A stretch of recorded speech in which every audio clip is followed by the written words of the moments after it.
तानाशाही बंद करो, युवाओं का दर्द समझो। संसद में पहुंचे हैं युवा सांसद चंद्रशेखर आजाद, नगीना से सांसद हैं।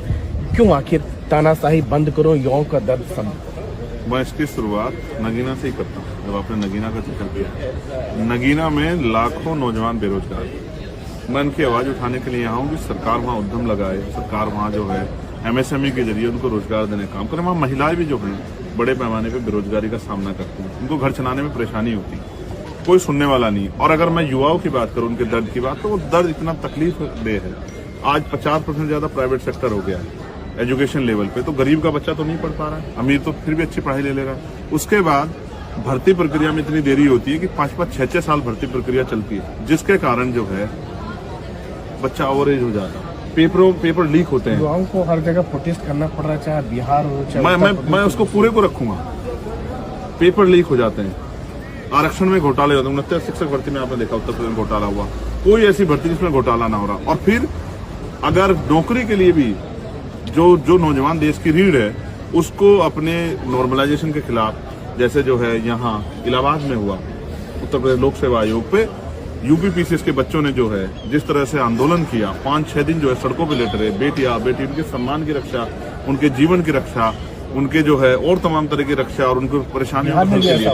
ऐसे ही 2 दिन पहले बिहार में हुआ, BPSC के बच्चों ने धरना, उनकी खाल खींच ली, सरकार ने लाठियां बजा दी। मैं बिहार गया था, मैंने उनको दर्द को सुना। मैं सरकार से मांग करता हूं कि जब 6 महीने में अगर पार्लियामेंट की असेंबली की सीट रिक्त होती तो इलेक्शन होता है, तो बैकलॉग क्यों नहीं भरा जाता? आज लाखों की संख्या में जो है बैकलॉग है, उनको भर के नौजवान को रोजगार क्यों देते?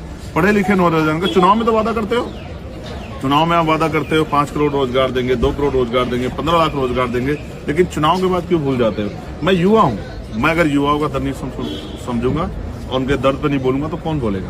लेकिन ये भी आंकड़े हैं कि दुनिया में सबसे ज्यादा युवा जो भारतीय है, और आपको लगता है कि जो आप बता रहे हैं कि युवाओं का दर्द जो है बढ़ता जा रहा है? अभी 50% के लगभग युवा है भारत। यही कहा जाता है, हमारे प्राइम मिनिस्टर, हमारे बहुत सारे मिनिस्टर जाकर कहते हैं बाहर कि हम युवा देश हैं, लेकिन उन युवाओं को मिल क्या रहा है? उन युवाओं को ये मिल रहा है कि उनके माँ बाप ने अपनी जमीन गिरवी रखी, अपने गहने बेचे, अपने गहने गिरवी रखे, अपने जो है जितना कमाई थी वो सब अपने बच्चों पर लगा दी, खुद अपना जीवन नहीं जिया, अपने बच्चों के लिए जिया कि पढ़ लिख के कामयाब हो जाए। आज वो पढ़ा लिखा नौजवान बेरोजगार घूम रहा है, उसकी सुनने वाला कोई नहीं। लेकिन सारी पार्टियां दावा तो करती है कि युवाओं को फोकस कर रही है, वो नौकरी देने का काम। तो फिर इन बच्चों को आंदोलन क्यों करने पड़ रहे हैं? 50 जगह पे आंदोलन चल रहे हैं और सरकार उनको सुन नहीं रही है, जबकि सुनने के बजाय उनको कुचलने के लिए लाठी डंडों का प्रयोग करती है, टीयर गैस का प्रयोग करती है। ये स्पष्ट करता है कि ये सरकार युवा विरोधी सरकार है, और एक युवा होने के नाते उन युवाओं का दर्द उठाना और उनको जो है प्राइवेट सेक्टर में रोजगार मिले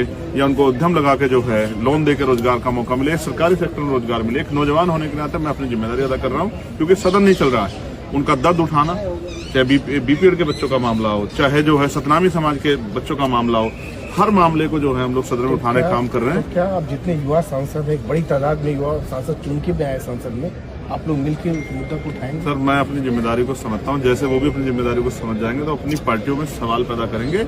और सब लोग, मैं चाहता हूं कि युवाओं की दर्द पे चर्चा हो। आपको पता है कितने बड़े पैमाने पे आत्महत्या कर रहे हैं युवा, कितने बड़े पैमाने पे ड्रॉप कर रहे हैं? कोई सुनने वाला नहीं है उनकी, कोई उनकी देखरेख करने वाला। तो चंद्रशेखर आजाद अपनी जिम्मेदारी अदा कर रहा है कि युवाओं को देश में सुनना चाहिए। युवा देश का भविष्य, उनको कुचल के देश आगे नहीं बढ़ सकता। तो ये थे चंद्रशेखर आजाद, जिनका ये कहना है कि युवाओं की बात पूरे देश को सुननी चाहिए, सदन को सुननी चाहिए। संसद भवन से राजीव रंजन, NDTV इंडिया।